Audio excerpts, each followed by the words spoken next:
And it keeps me up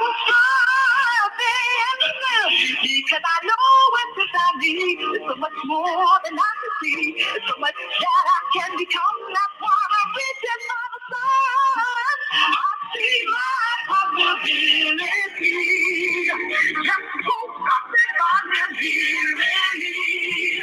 Nothing but green, I just said for me. I'm looking for the yellow track to the head of all the back. I see my possibility.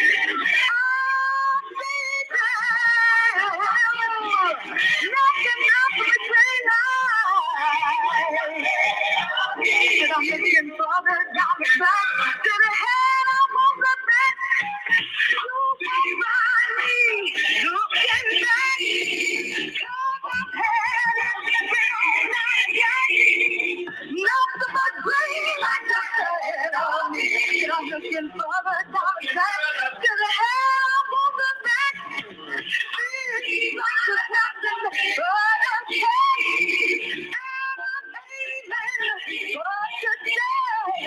Nothing but green like the head on me. I'm looking for the dollar back to the head of all the back. Oh no, no, no, no, no, no. I see that.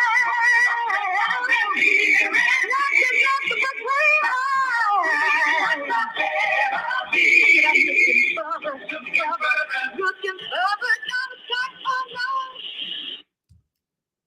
All right.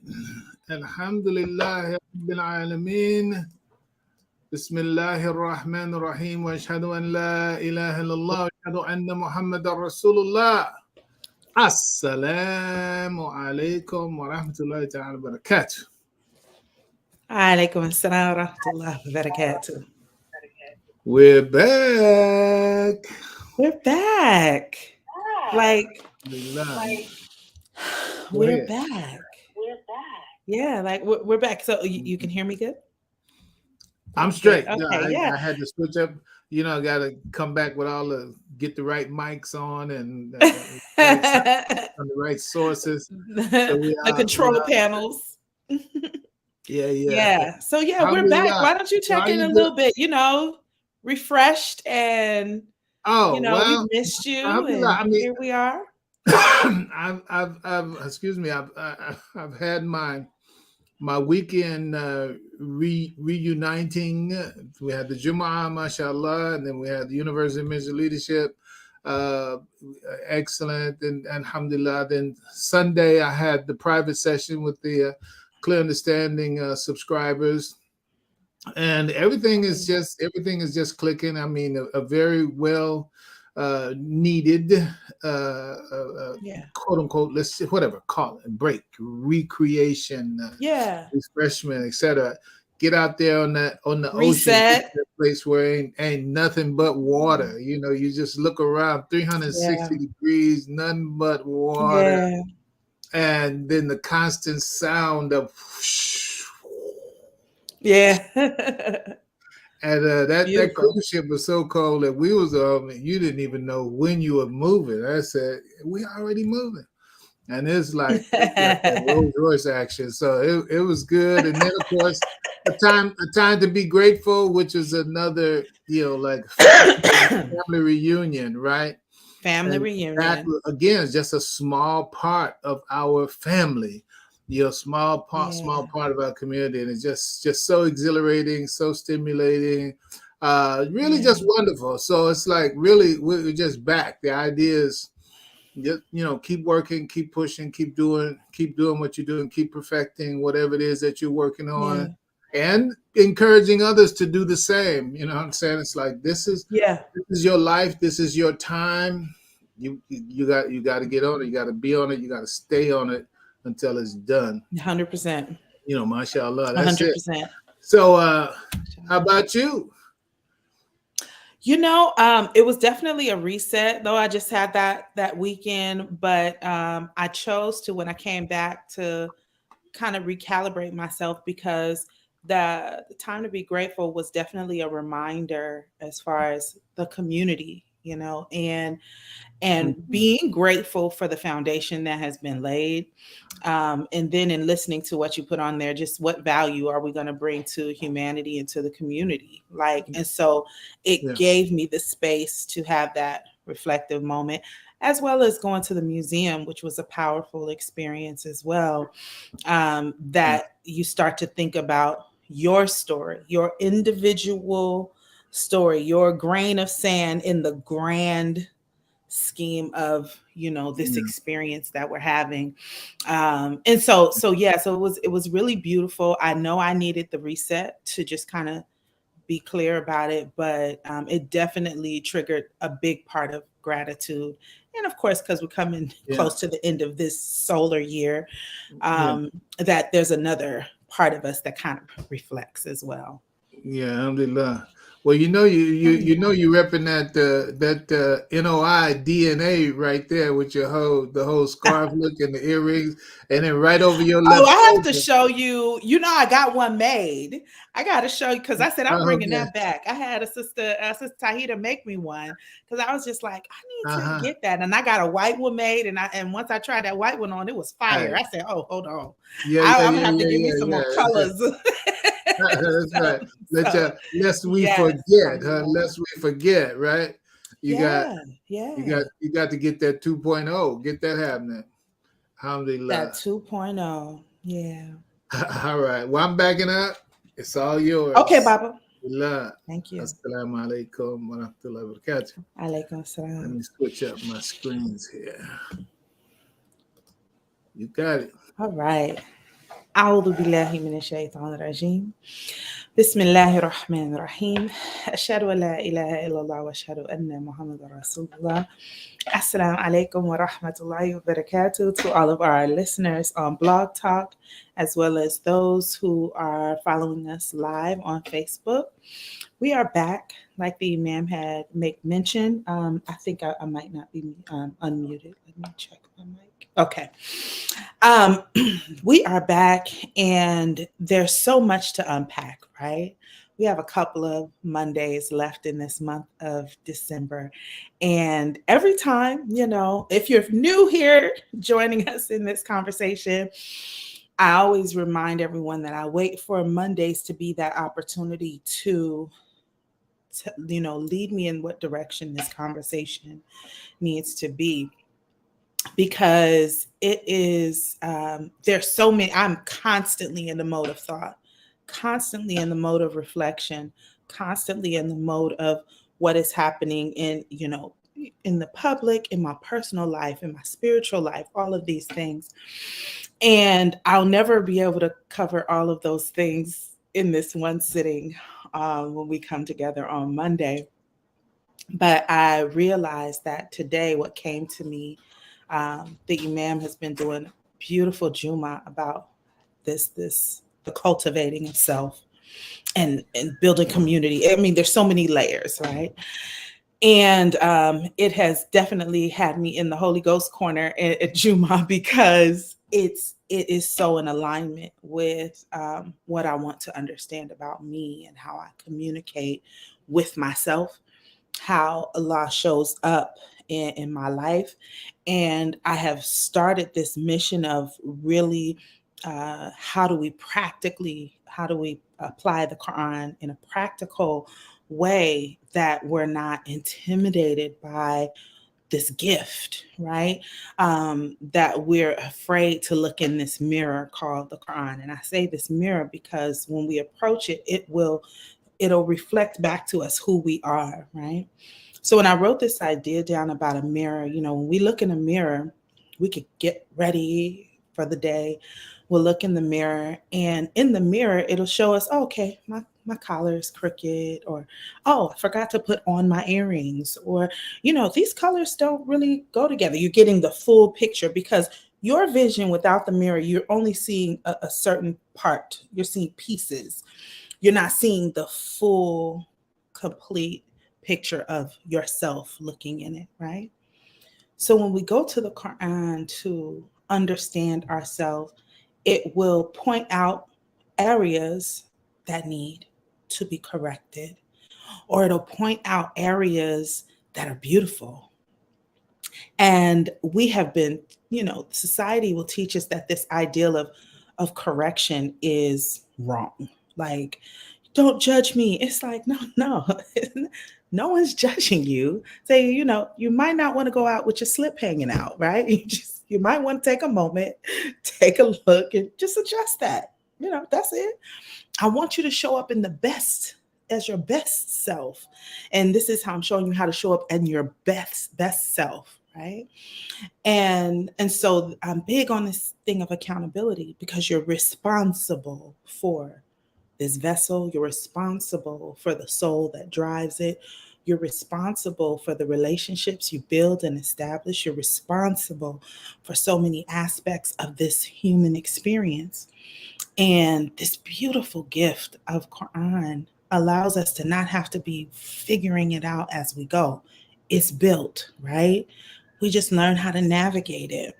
And there's a style, and I'm using the term style for lack of vocabulary on how to do this, but the uniqueness of even our fingerprint that we bring to this human experience, that the Quran, it just gives us full bloom and magnifies the beauty of who it is that Allah created, and how that beauty is a gift to humanity and a gift to the world.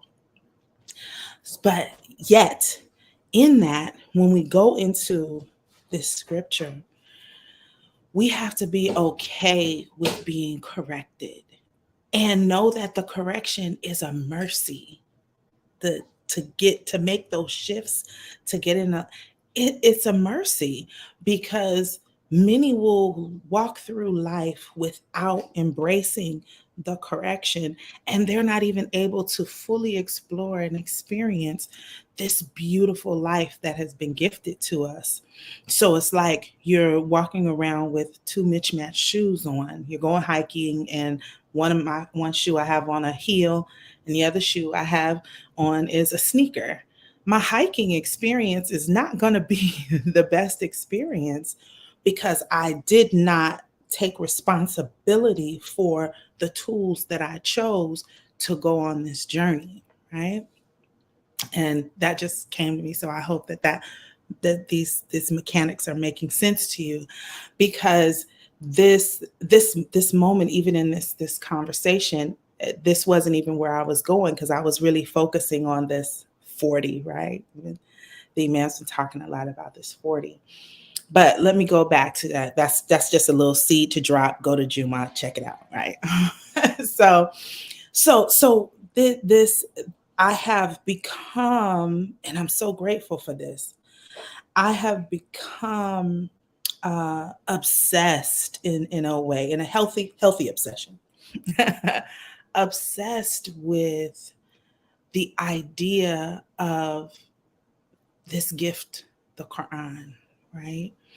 And what led me to this moment is there was a season in my life where I was afraid to see me, right? I was nervous about what it would show me about myself in going to it. And so I was like, ignorance is bliss kind of thing. If I get little jewels because it felt good hearing it from the Imam or reading it in a transcript, it was like, okay, I just want it because it feels good. I'm going to stick to those things.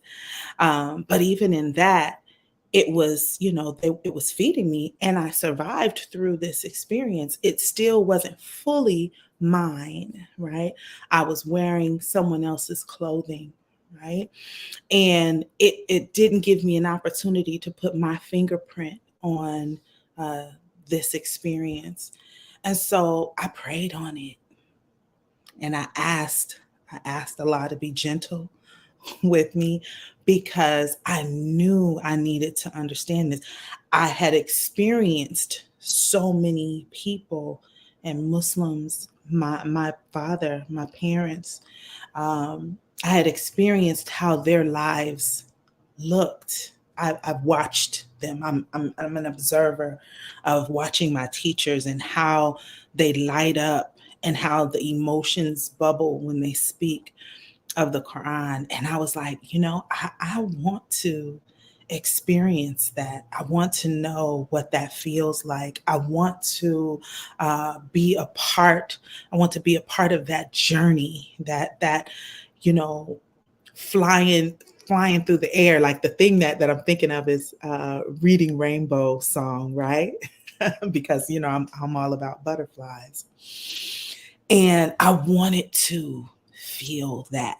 And so I said, okay, Allah, like it's got to be something to this, because when I see people who I admire or individuals who always share a good word and show up with a good energy and have this light about themselves, when I experience them, it's like, okay, success leaves clues, right? And I'm not talking about, their lives better. No, you guys get it. I always feel like I have to chisel some of people's little sensitivities, the ego sensitivities out the way. But I'm saying to you that the success was, in my experience with them, was beautiful and full and rich. It was like showing up and getting a great meal when I'd have a conversation with them. And I was like, yeah, I want to know what that is. And if it's in the Quran, then I could probably save myself a lot of anxiety and depression and, second guessing and self doubt and, spiritual insecurities and isolate. I could probably save myself a lot of things. This is my thinking. I don't know what your intent is, but this was my thinking. I wanted the good life, right? A good life that allowed me to enter in the space of a sober happiness. Sober meaning that it didn't depend on things outside of myself, but I knew I had what I needed was already present, and what I had and was present within me, then everything else outside of it just enriches it, just makes it better, just is seasoning to the main course, which is me, right? And so I prayed for that experience. I prayed for wanting that to be open to me. And it was uncomfortable. It was uncomfortable because there's always the whisper that says, oh, you're not cut out for that. You didn't study overseas. Oh, your reading is choppy. Oh, you only know that, those voices that try to keep you away from diving into this gift, right? And I had to ignore that. And I had to find those things that, made it clear, okay, this is Shaitan trying to keep me away from what is rightfully mine. This is rightfully mine. And so I made those choices. I sat up, and even if I started with just 5 minutes a day, was blessed to take a class with ILI. And that opened up another layer of understanding of how the body, the pronunciation and the body and the vibrations of letters. And it was like, oh, it's a whole nother science, like you swimming, right? And so I am saying that to invite us to this space of recognizing how we have access to travel the world of self. We have access to explore this beautiful and rich life, and that what the media feeds us is so it's just so basic, right? You might get a feeling or whatever. I don't know what that thing is for you, but wouldn't you rather have something that really has some sustenance, right? And how your joy, you can identify the joy based on the joy that Allah gives, not the joy that your job gives, your spouse gives, your children give, your parents give. Like those are resources, and we're grateful for those, right? But when we recognize that the level of joy, happiness, comfort, love, warmth, intellect, understanding, clarity that comes from Allah is like nothing on this earth. It's you can't compare it to nothing else on this earth, right? And also recognizing like this, so when I say that my drive and my passion for this is because when I went to a time to be grateful, my conversations were different. To have conversations with individuals whose minds are traveling, in the universe of this beautiful book, this beautiful scripture, the conversations, we are having a whole journey with just the slightest conversation. One that impacted me the most was I had always, I had known Sister Anissa Dewan, but I had never met her like face to face, true introduction.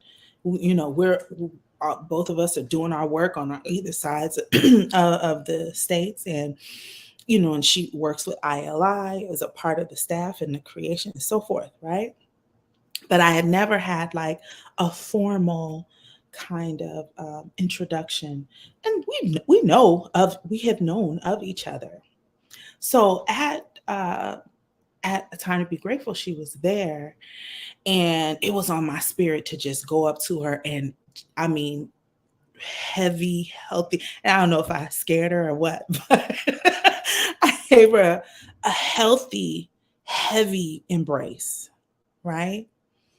And it moved me emotionally because I I said to her, I said, I'm so grateful that you are brave enough to take on this assignment, because it takes a level of bravery for women to just step in there and just be like, look, we're about to do this book, this is what we're doing, this how we do, like, because we're leaning into this new season of women scholars, and the Imam called it back in 1980 that we was coming, right? So that's another conversation, but to be clear, and so I see these women who have a natural and intuitive sense approaching and unfolding this beautiful scripture and making it accessible and applicable to every Muslim they come in contact with.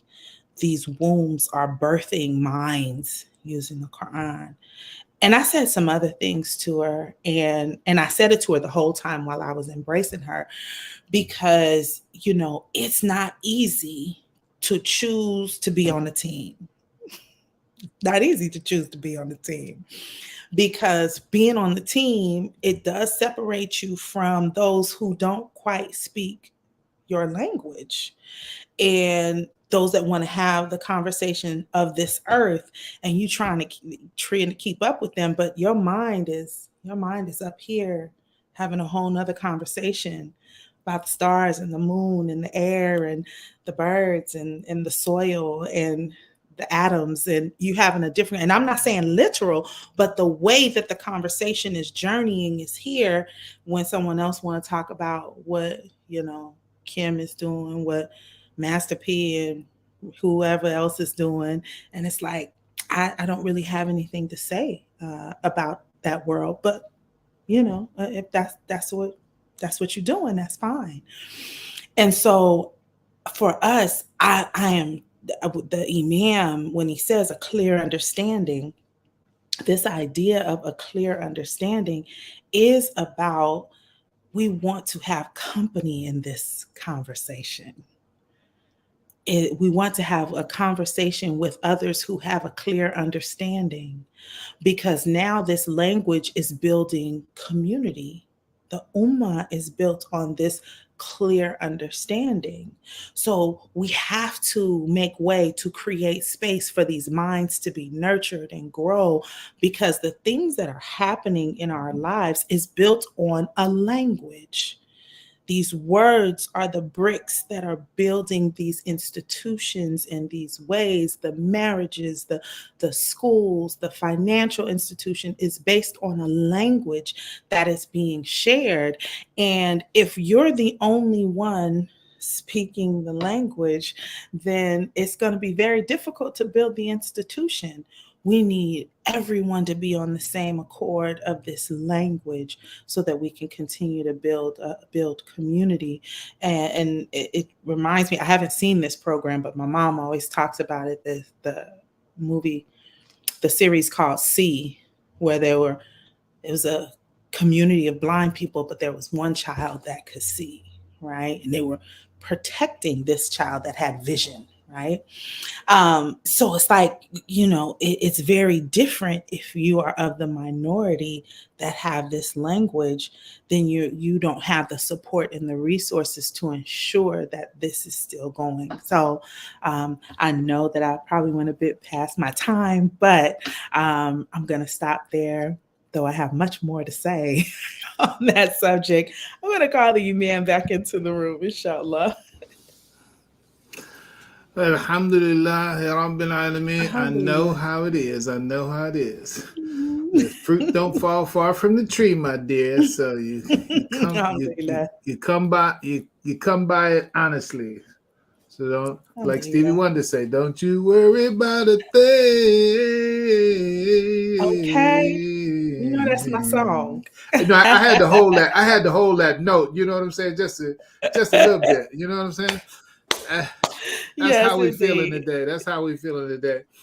All right, hey, sweetie, I'm gonna run on. Okay, Baba. So we can lay down another brick on this cathedral that we're working on. And me.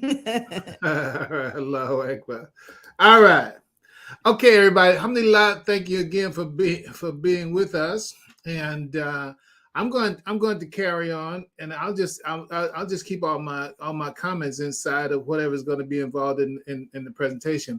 I'm going to call it today. It's probably not just today, but I'm calling today and say, hey, look, it's going to be what it's going to be. It is what it is today, whatever it turns out to be. So it's like, I have a plan, I have an idea, I have a concept, I have something that I would like for people to share and to know, but at the same time, I can't control or rather, maybe I should say, I'm not trying to control where it's going, other than conceptually, to be clear. So now, what I need to do is reconnect everyone with. And Camila, I'm going to need you to affirm for me one thing. Let me see if I can do this a little bit differently. Let's see. What I want to know from you, Camila, I want to know if are the slides changing? Are the slides changing? Yes. Mahatsan, did I lose you? Oh, yes, they are. They're changing right now. Yes, they are. We're good. Okay. Now I can't see myself. Can you see me? I see you on the screen. Yes. All right, good. Okay, so we're good to go. Thank you so very much. Okay. All right. Good. Wonderful. So then all I have to do is focus on my screen. Now, it was November 7th or 9th, one of those days, which was our last session together here on Wealth Creation Preservation. And we basically covered this plate right here. And this plate is a part of a larger project that I'm working on daily. And so I'm just sharing just conceptually this part of it, and it all has bearing on how to create. I'm talking about create. Obviously, we have to put small c, create, on it, because Allah is the creator. But I remind you, Allah subhanahu wa ta'ala said that he is the best of creators, which is to allude to the fact that there are other creators, not other gods, other creators. And the creators that are being referenced there is the human being. The human being is a creator, and we create, quote unquote, with and from what Allah subhanahu wa ta'ala has created. So the objective of the master,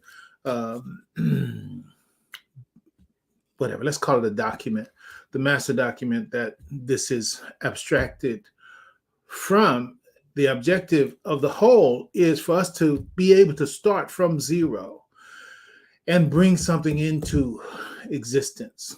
And the language that we use for that is create. And Allah created us to create. And all of that is detailed when I do whenever I address the narrative aspects of it. But I'm not really trying to address the narrative aspects of it. I'm trying to give you a template. I'm trying to give you a picture. I'm trying to give you a map. Yes, a very simple map of how does it go? How does it go from zero to created? Okay. So I say again, we covered this in that. So I'm going to cover it, mention it briefly, and then go on to what seems to be the natural next step on this. Okay. So actually, you start at the bottom left, the bottom left hand of this piece, and at the beginning of it for us, this is our creating, right? The beginning of it for us is will, intention, and plan. Will, intention, all these things mixed up in there together. Your will, your intention, your plan. That's the beginning of it, right? And then when you appropriately interact with will and intention and plan, then you bring that thing into existence. You bring it into material creation, and whatever that material, I don't care, automobiles, toasters, whatever, computers, telephones, microphones, all of those things. These are things that have been created, but they started in the will and the intention and the plan of those people who are identified as their inventors, creators, makers, manufacturers, what have you. So that's where it is. So it begins there. First, you have to have a will, you have to have an intention, you have a plan for that you expect to create, and then appropriately treated, that will, that intention, that plan becomes a material creation. And that material creation, whatever it is, out of all the things I just mentioned, they are in fact the will, the intention, and the plan in three-dimensional space. First, they were somewhere else, quote unquote. They were abstracts. Then they came into realization, actualization. They came into 3D space, this creation. And so it's a movement. So you have the beginning and then you have the end. You have the will, intention, and plan, and then you have the materialization of the will, intention, and plan in three-dimensional space. On the far right side, on the right side, is the same thing with a little more detail. On the right side, we'll come back to the middle after. On the right side, everything that you hope to bring into existence, everything that you hope to create, everything that you hope to go from zero to existence in your creative capacity as a human being, your creative potential as a human being. Its origination is in imagination and virtualization in the foundation of creation. I wasn't really trying to do all that alliteration when I first laid out the idea, but it fell out of there just naturally. And none of it is simply or pure rhetoric. The origination of whatever it is that you're talking about creating, it starts in your imagination. Whatever you're talking about, the origination of whatever you're talking about creating, it starts in your imagination. No imagination, you can't even get started. You can't even get started, right? So the origination is in the imagination, and imagination is virtualization. As soon as you imagine it, as soon as it comes into your imagination, as soon as you possess it in imagination, the reality of the nature of the order of the universe itself, don't let these words, universe and what have you, be like whatever. I mean, spooky, amorphous, whatever, unreal. Yeah, it's in the universe, and you don't take it concretely. No. The universe is itself a mechanism. The universe is itself a machine. The universe itself is is an operating system, literally and figuratively.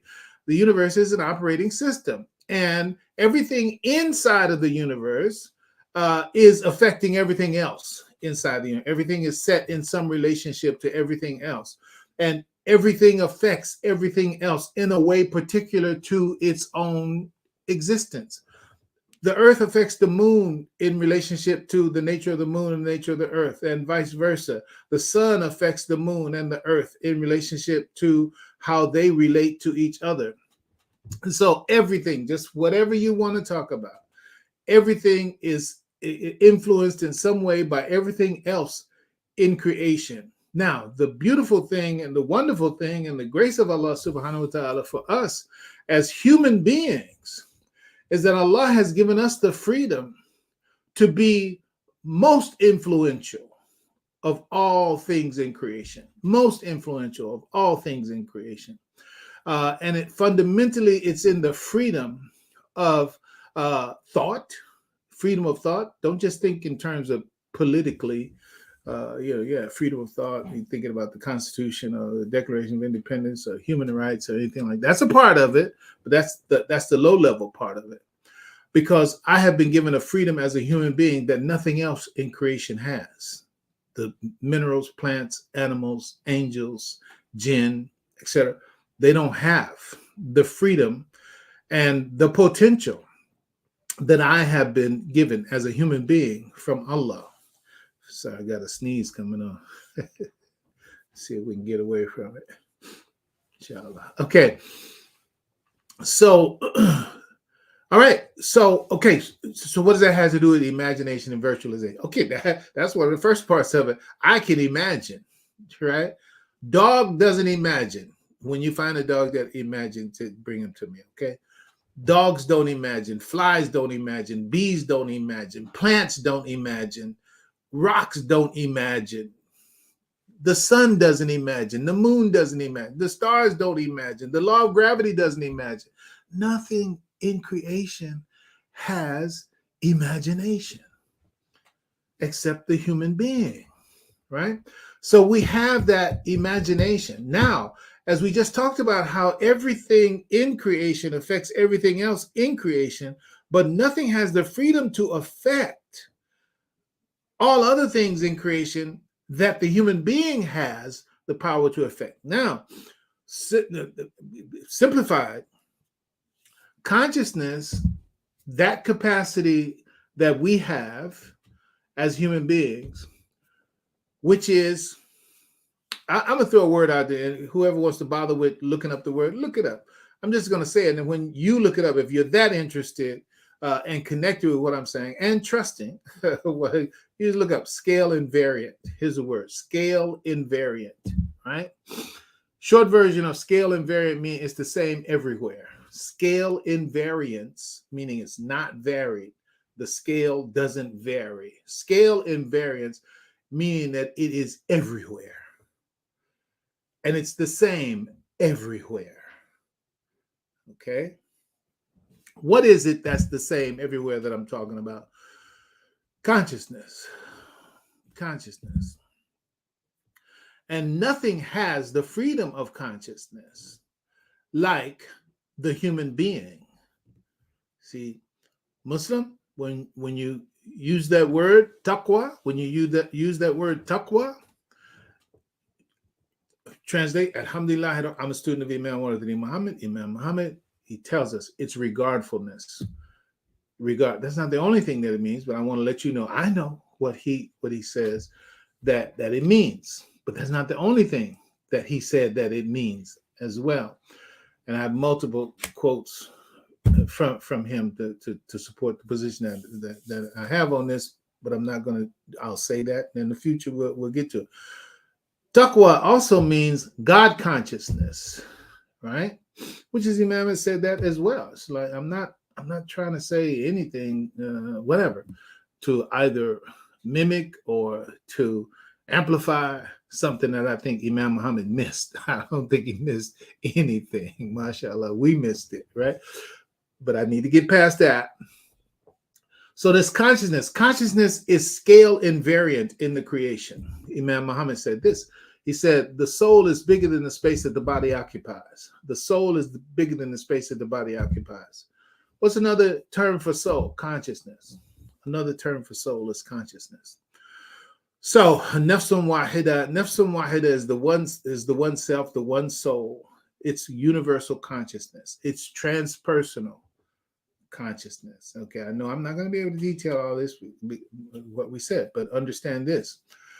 You and I each are just one expression of the universal soul. I am a soul expression from the universal soul, right? Now, inside the universal soul is all of the powers that Allah intends to exist in creation. All of those potentials, qadr, all of the potential for anything is in that universe, and all of those, and each one of us is a small embodiment of all of that potential. Didn't you remember where Allah says, Alama Adam al-asma'a kullaha? He taught Adam the knowledge of the nature of all things.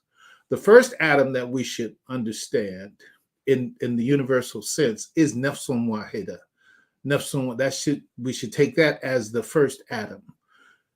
Then we should see ourselves as a small model of the big model.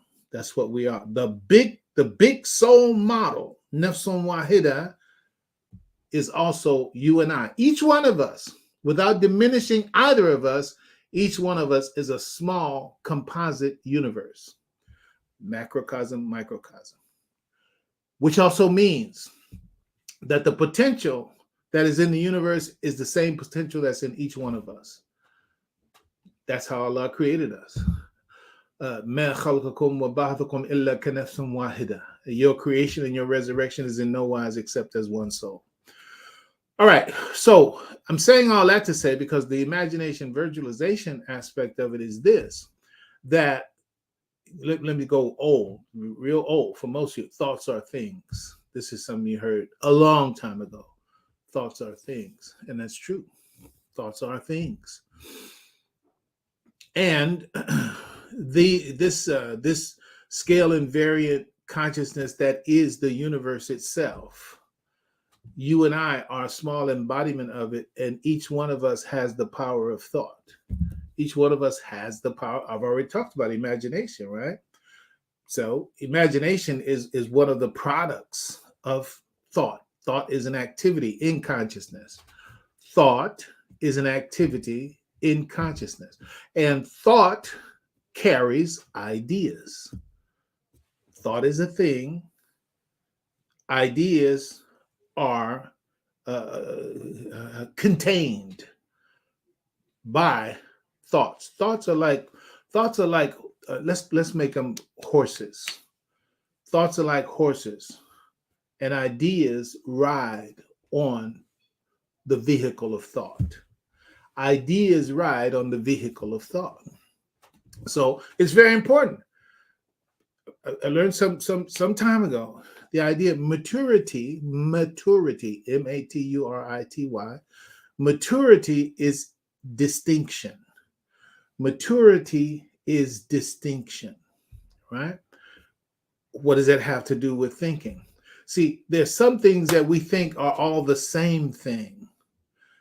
And we think they're the same thing because we're immature in our thinking about that thing, right? To use this as an example. When a child just learning language and just being exposed to creation, and they see a little puppy, and you're there with them, and you tell them, say, doggy, doggy, doggy, or whatever, or puppy. You can say puppy, puppy, puppy. So they say puppy, puppy, puppy, puppy. All right. So the child sees that puppy, and what they do in that moment is abstract from. Don't lose the issue of the horse as the vehicle for carrying ideas, thought as a horse, and etc. I don't want to lose it either. But let's get this, because I want you to understand that you need to be able to make that separation so that you can get more power out of just the idea of thought, right? So puppy, right? Okay, so you go along, so you're in the park, right? You're in the park when all this happens, right? So you walk around with the baby again, and then here comes a squirrel. The squirrel comes dashing out of the tree onto the grass over there. And what does the baby say? The child says, puppy, puppy, puppy. So she calls the squirrel a puppy because what she saw, as pointed out to her as a puppy, had most all of the attributes that this squirrel has. And so they abstract and presume, quote unquote, that this thing is the same as that thing because I see that it has so many qualities in common. And so since this one is a puppy, and what I look at, generally speaking, from my level of experience, there's a puppy. Maturity will one day bring the child to understand, no, that's a puppy, that's a squirrel. Yes, they have 4 legs, fur, and a tail, but everything with 4 legs, fur, and a tail is not a puppy, right? So maturity comes when you can distinguish between things. And I'm saying what we're speaking about now is consciousness, that's a thing. Thought, that's a thing inside of consciousness. Idea, that's a thing separate from thought. So actually there are 3 things in this part of my conversation. There are 3 things. I didn't put my watch on. Okay. There are 3 things: consciousness, thought, idea, right? Now, without much elaboration, because we still have to get past origination, imagination, and then virtualization. So in the milieu that we call the universe, everything that we see concretely, those things that we sense, those things that we experience, those things that we call concrete, those are just things. But there's a reality behind all those things, and all those things are just different forms of the fundamental thing, in which we talk about it as the field. We talk about it as the field, which is, it's real. It's literally, I mean, it's just real. There's nothing else that I can say without going all the way into the elaboration of it. I send you to, so all you talk about quantum mechanics, quantum physics, quantum field. It's real. It's not imagination. It's not Disneyland. This is a fact, right? And so once you understand the nature of it and how that relates to this thing we call consciousness, I have to give you a word. So anybody who wants to study it a little more, I'm really just trying to get you to understand virtualization. But if you get into the measurement problem, just make a note of that, the measurement problem, right? So you have that, and then we also have the field and the like. And so when you understand that, and those people who are the fathers, the founders, the pioneers of it, they also, when you have other words like something being irreducible. When something is irreducible, meaning that you've gotten to the bottom of what it can be, all right, and you can't reduce it any further. So you have reached the ground of reality. When you get down to something that's irreducible, you have reached the ground of reality. Muslim, I know I'm using a lot of scientific terminology here, but let me bring you to your book so you can be clear.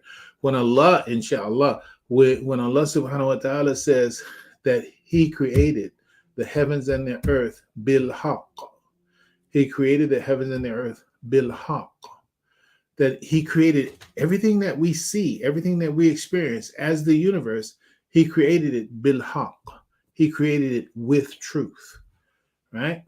So when you talked about when we talk about things like the large Hadron Collider in CERN, I believe it's, what is that, France, Switzerland, what have you, when they're trying to get to the subatomic particles and bang, bang, bang, break it all the way down. The point is you keep going, keep going. Bottom line is that there's an irreducible level that it gets to. When you get to that irreducible level, where others may think about it as being quote unquote nothing, which is obviously not true. For us as Muslim, it's the truth. It's reality. So everything seen has been created by Allah's will, from Allah's will, through Allah's will, to be what it is, but it does not have the substance that we feel, intangible things, right? But it's real. All right.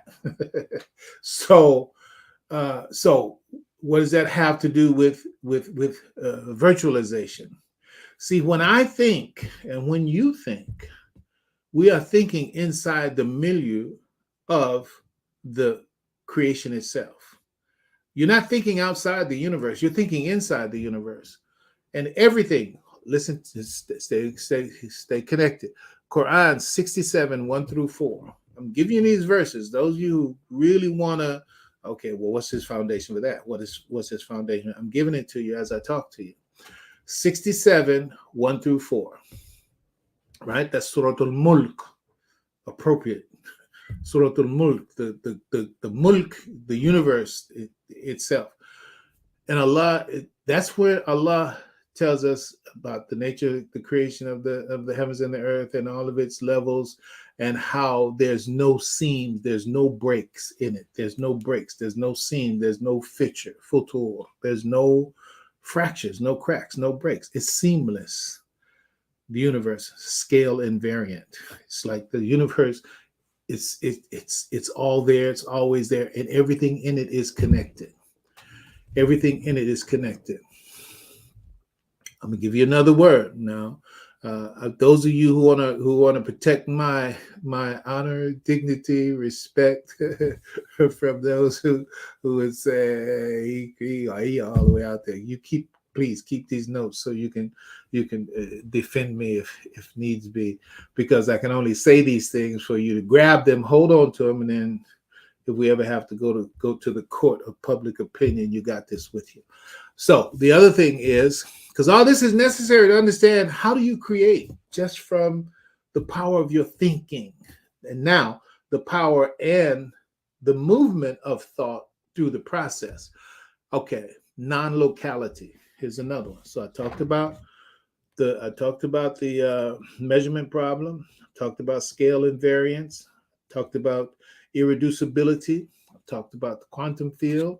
Talked about, those kinds of things. Now I'm talking about non-locality.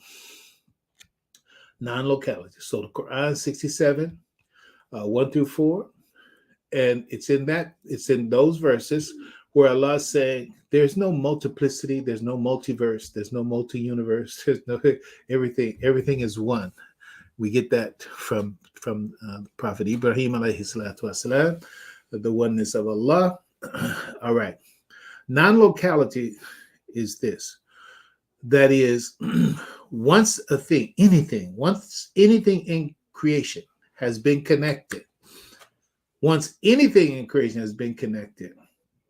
no matter how far it is separated, this is at this fundamental level of the nature of reality, right? Then there's a connection. It remains connected and can be influenced no matter what the distance is. It can be influenced. And the capacity for that influence is called non-locality. Give you something that you want to find something interesting. I want you to look up Rupert Sheldrake, Sheldrake,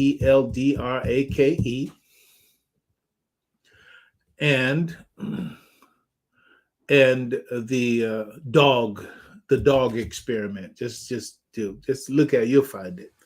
The dog experiment. And what they did, what that experiment demonstrates.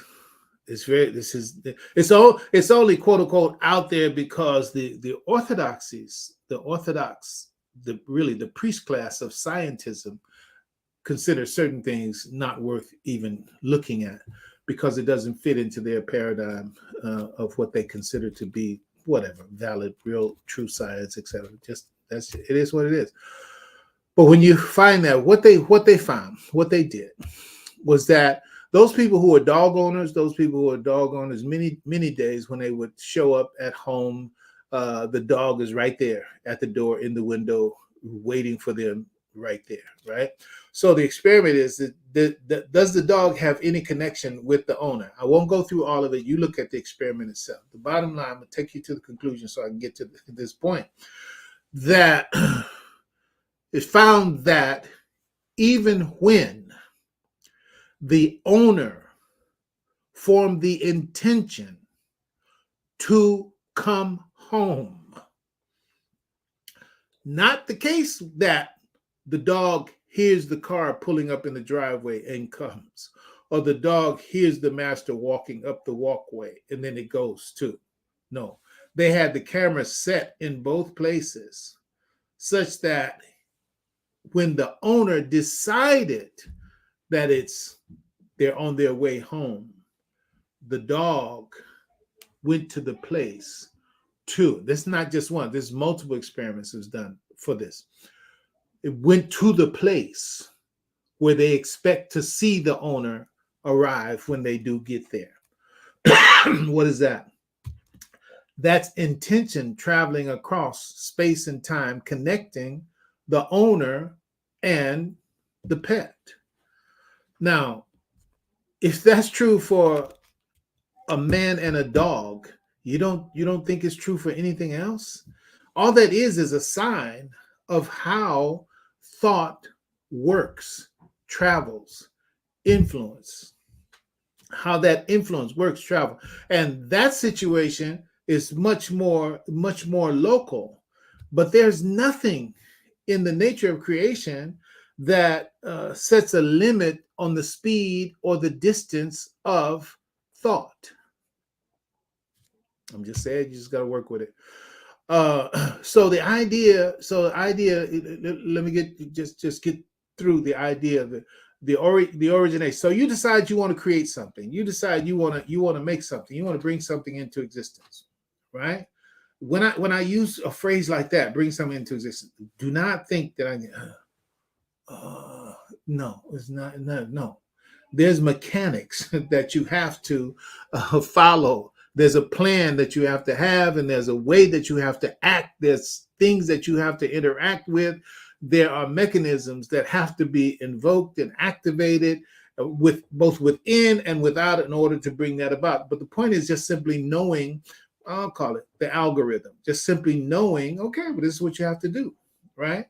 And had the thought today, just the idea is that, okay, well, how long do you have to wait for something to come into existence that you're trying to bring about? Okay, putting aside all the issue of you, or rather taking it into consideration, taking as a given that whatever it is that you want to do, you want to create, you're going to have to act. You're going to have to act, and you're going to have certain magnitude of patience. Now, and you have to have a patience appropriate to what it is that you're talking about creating, right? If I'm trying to grow an oak tree, it takes a little longer than a tomato plant, okay? And so in the same way, whatever it is that you're trying to bring about, there's a time scale related to that thing in the reality, such as it is. So you have to respect that. You have to respect that. So I was thinking about, if you're trying to cook a large piece of beef, a large roast, well, it's going to take longer to cook that than a hot lick. So whatever it is that you're talking about trying to produce, well, you have to have the right plan, right motivation, right intention, whatever for that, and then you have to act on it in a way and with a scale of time that is fit for the thing you're talking about producing. This whole idea about overnight success and I want to have this in this period of time. Maybe there may be some things that you could leverage that way, but it will have to be true to the science of whatever it is that you're working with. Now, all of that is to understand listen, thought is not confined by speed and space. We are in a universe that is totally connected. The fundamental unit of the nature of creation is consciousness. And thought is something that happens in consciousness. Muhammad Iqbal, the reconstruction of religious thought. Everything I'm talking about right now, I can take you to words and places in scholars that I know you trust, or you should, that literally they have said these things in their quote unquote philosophies, expressions, etc. So I'm saying them to you. That thought is a vehicle. And so you imagine, that is, you have an idea of something that you want to create. As soon as you formulate that idea, it comes into virtual existence in the nature of creation as it is, in the field. Soon as you imagine it. Now, how long it lasts and whether it comes into existence or comes into reality, it depends on how much you believe in it. Depends on how much you believe in it. Depends on what kind of plan you have for its realization.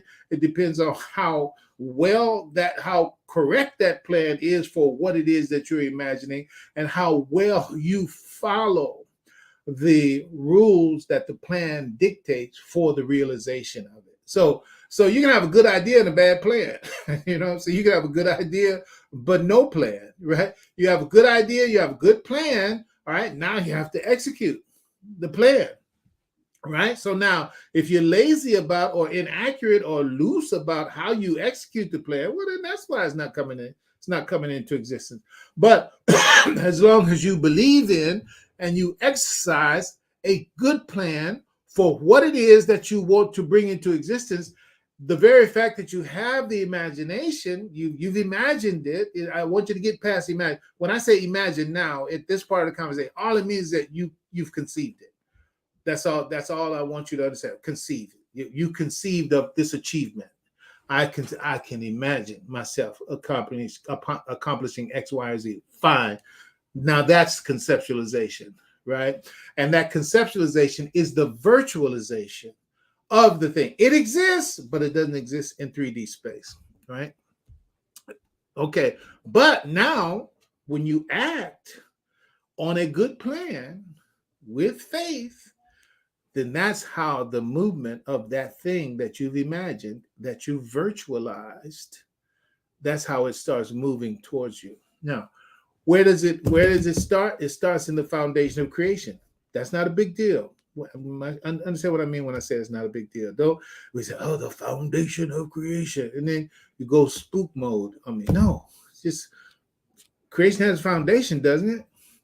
What is the foundation of creation?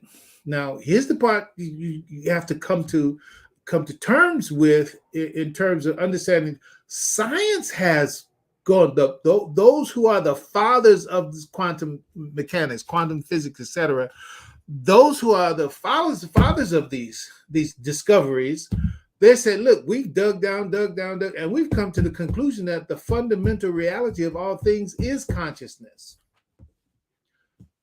That's what the real guys that makes these computers and make these phones and make these other things possible in the world, utilizing the science of those things. They say, we've gone, okay, good. Commercial society is taking advantage of what we've come up with from a scientific perspective. And they put it to work. They're not worried about understanding how it operates. All they want to do is make a dollar and benefit society, quote unquote, with these new manufactured ideals. So the objects, so they make these objects, etc., provide its value to the world, and the world gives them money. They're not trying to know the science of it.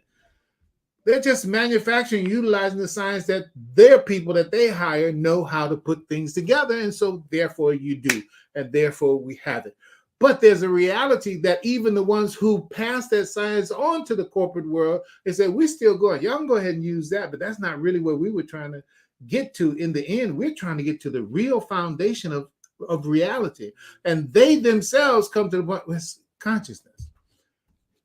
So that's the foundation of creation. So as soon as you and I, in our consciousness, imagine something, we virtualize it into existence, even though it's not in our possession. at that time, but we have conceptualized it. Conceptualizing it means virtualizing it, and it actually exists in that plane of reality. Now you got to go to work to bring it into your hands, right? And that's what that statement right there in the middle is saying. You have to believe and do. Faith in deeds is the master idea. Quran. Stop just thinking about in relationship to prayers, zakat, fasting, what have. Okay, you need that to be human, to keep the mechanism pure, to stay alive, and all of that. But in order to change and create and produce and bring things into existence in the world. I'm trying to avoid using the word manifest. In order to change and bring things, you have to believe and you have to do. The mental aspects of creativity are the things that I've been talking about. Your belief, your knowledge, your intention, your attention, your visualization, your mental rehearsal, your convictions. All right, that's a part of what your consciousness, your abstract body has to do, because it acts in the field. Then you have to act. So it's not only having what you have to have in your heart and in your mind, but now you have to put your body to work on a good plan, right? You have to have a plan that's in concert with the reality that you're talking about creating, right? If you talk about flying in the air and you don't have anything but paper, no, that's not going to get it. You have to have a plan that's consistent with what you are imagining, and it has to be true to the science of whatever it is that you're trying to bring about. And those works together, the abstract body and concrete body, that's what's going to bring that thing into three-dimensional space and time. Let me see what time is it. Okay, we got a couple of minutes. I'm gonna go ahead. All right.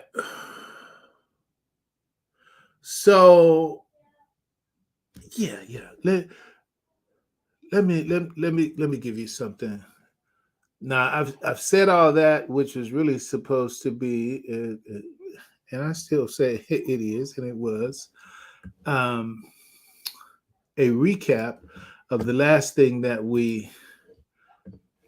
So now I'm gonna do a new share with you here. A recap of what we covered last time.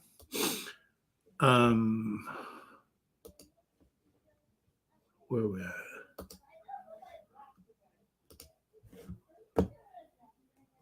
Did I get it right? Let's see.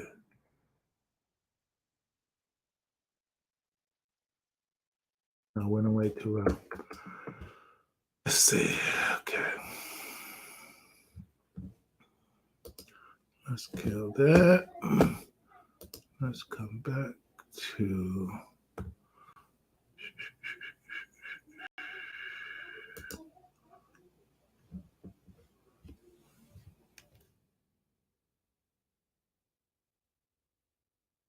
still not the one. Transduction.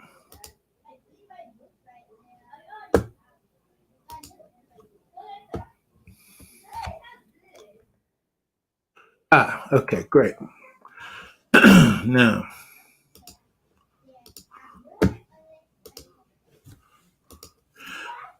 my desire is, my only pauses, my hesitations, and the time that I spend in trying to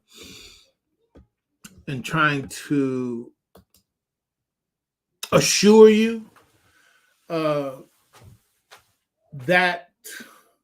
that's because I don't want you to get lost and lose the benefit and fail to get the benefit of what's for you in this. So obviously to show the Quranic foundations for it, and I want to invite you to trust me that, listen, I wouldn't even come on a public stage. I'm talking about it anytime. I wouldn't come on a public stage, public environment to talk to us unless I had clear-cut foundation from Quran, from the life model of Prophet Muhammad, from the language of Imam Muhammad, and then from the science for what we're talking about. I wouldn't even talk about it I wouldn't even talk. I don't even feel justified in talking about it without that as a foundation. But let's move on to save a little time. So now let's go back. We just went through this, right? We just went through this. And that was quote unquote, let's call it a recap from last time. Now, here's the deal. The nature and the power of the role of conviction. This is really, put that on your list too. Conviction, yaqeen. Quran talks about it, calls it yaqeen.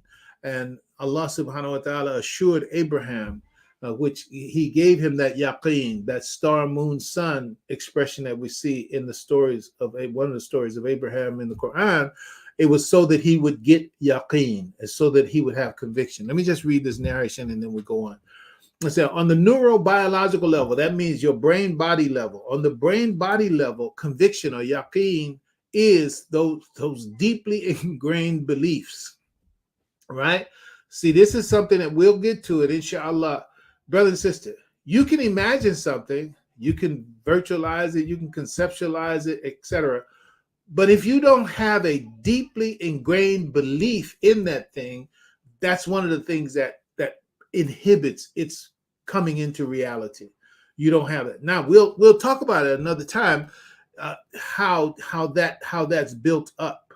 Okay, how that is built up, and it has everything to do with scientific knowledge, because that's the model that God gave us in Abraham. He said, "Thus did we." The 6th chapter, 75 through 79. Read it. Thus did we show Abraham the powers and the laws of the heavens and the earth, that he might have certitude. Yaqeen, that he'll be among those who have yaqeen. So what is that saying? God is saying, okay, if you want to have conviction, if you want to have yaqeen, then you need to get the science of whatever it is that you're trying to quote unquote create, right? All right, so on the neurobiological level, it is that when you get that deeply ingrained belief about whatever it is that you're talking about, that activates the mechanisms of your own inner resources relative to that goal. See, most people don't even, they're not even, well, you call it motivated, right? Whatever. There's some youngsters in college not motivated. There's some people on jobs not motivated. There's people on sports teams not motivated, right? Why? Because their inner resources have not been turned on. Their inner resources have not, the switch hasn't been flipped. That would be flipped if you had a deeply ingrained belief.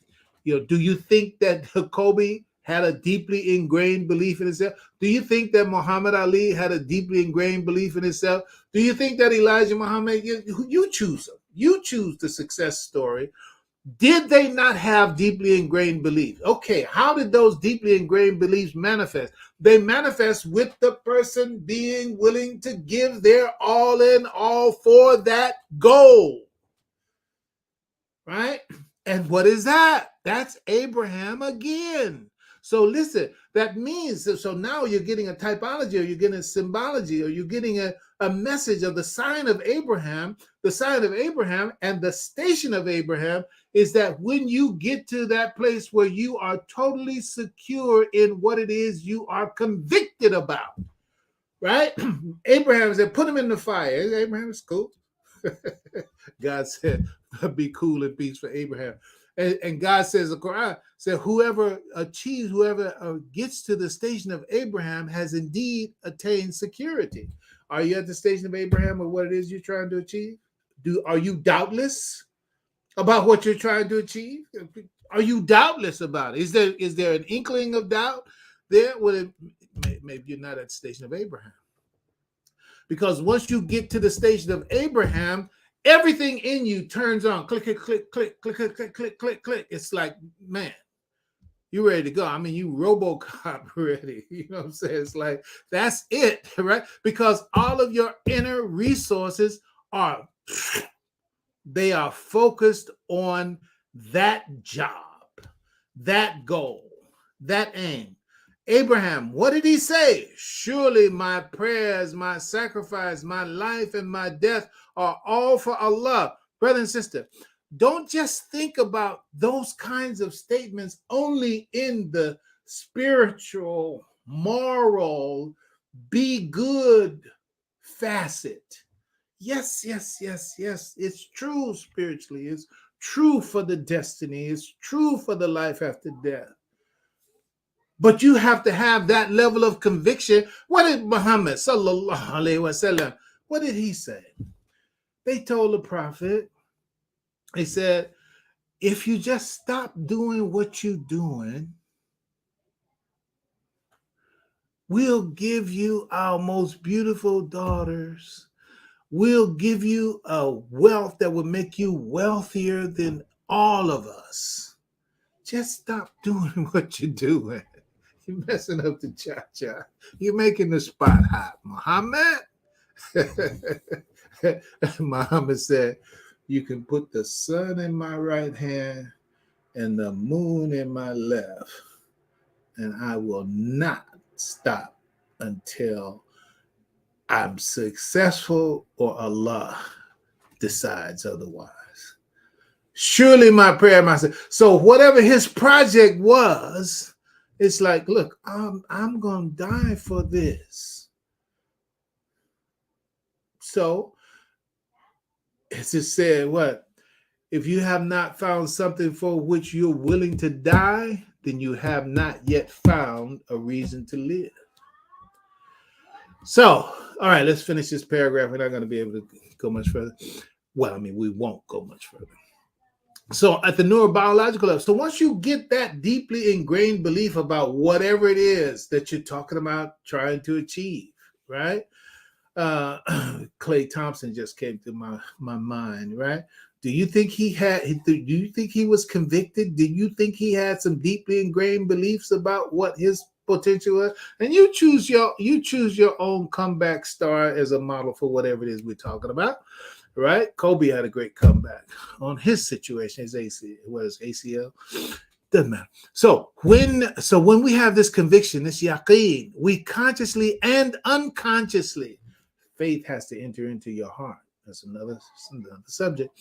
We consciously and unconsciously behave in alignment with the plans. See, that's the reason the behavior doesn't lie. You can have a good plan, but if you're not really convinced or convicted about your own plan, then your behavior, consciously and unconsciously, will not align with the plan, and your failure to line up with the plan leaves that thing out there in virtual space, and it never starts moving in your direction because you have not activated the mechanics of the plan in your own neurobiology, in your own inner resources, because you don't really have a deeply ingrained belief about it. You don't have yaqeen. You don't have conviction. But once you have that conviction with the plans and your goals, it will be realized. And I won't go through the full reading of this verse because there's more to it, but I'll just mention it to you. And those of you, so now you can see it. You get to your computer, take a screenshot when you play this back, and then read it through. And inshallah, perhaps next time we talk, you can be a little ahead of the game. So what we're gonna do? We're gonna move out of here and kill that off. Bring my co-host back, and we're gonna sign off. Let me see where you got. Are you lit? Open up your mic. Talk to me. It's on. It's okay, on. good. So you go ahead with your comments. I'm gonna click through with these people who've left comments on the side here, and then we're gonna sign out. Go ahead. I think that the only thing that, like, what's coming to mind is for us to choose to invest in our spiritual wellness, like really we have beautiful opportunities to learn and build our language and our understanding of Quran and this way of life, that we do not have to choose confusion or to struggle in a space of understanding. Like, we have access to beautiful learning, and to be in a community, nurture a community that will nurture the best parts of you. So, a Clear Understanding Institute is a space for that. Mhm. You know, I Alive for the Quranic learning is a space for that. Mali is a space for that. You know, reading our Muslim journal to stay updated on what's happening in other communities. Like, we have to get ourselves out of this bubble of thinking that Mhm. we can do all the things by ourselves, but we have to surround ourselves with community and ummah that will nurture those best parts of ourselves and not be afraid to look into the mirror to be corrected, to correct those things about ourselves so that we can experience this life big and full and beautifully. So yeah, that's what I got. Mhm. Alhamdulillah and Rabbil Alameen. All right, everybody. Thank Alhamdulillah. you so much for joining us. Inshallah, we will be together on, Wednesday morning. We have our Wednesday meditation of sorts when we play a lecture from Imam Muhammad. Let me go ahead and put out there a little bit so I put it out there. And inshallah, Imam Darnell, his book, what's the title of my brother's book? I always have stuff around here. Gotta reach way back.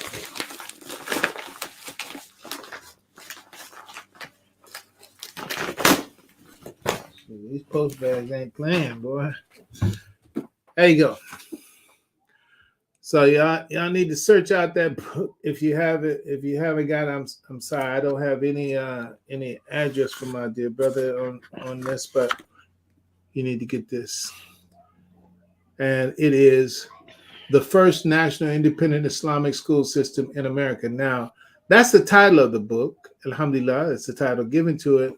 However, or rather, my saying going forward, it is a very powerful and important history of our community. So I may wind up augmenting the Wednesday morning session with a conversation with Imam Darnell, working through the book, because he's a childhood friend of Imam Wardani Muhammad. And perhaps even many of the lectures that we play in the morning, he was maybe even present at some of them, or may know some backstory, backstories to some of that stuff. Yeah. You remember when he said such and so and so? Well, you know what he's talking about. La la la. These are the kind of things that I hope to garner from him. But I'm gonna bring my brother on, and inshallah we'll do it. Probably not this week, but maybe a week from this Wednesday, so I can give him a heads up for it, because we have that, and there are other publications that's coming out, Claire Muhammad and the like, all that. We just gonna keep doing that so we can lay that history down. People can be exposed to it. We can get it, and life goes on. Have I told you lately that I love you? Every time we speak to each other, you remind me, you tell me so. Yes. Oh, do I do? Okay. So I'm so grateful. I'm bit. so grateful. Yes. I just want to make sure. Alhamdulillah. All right, everybody. Have a good evening. God's peace be on you. Assalamu alaikum wa rahmatullahi wa barakatuh. Alhamdulillah. Alaikum salam.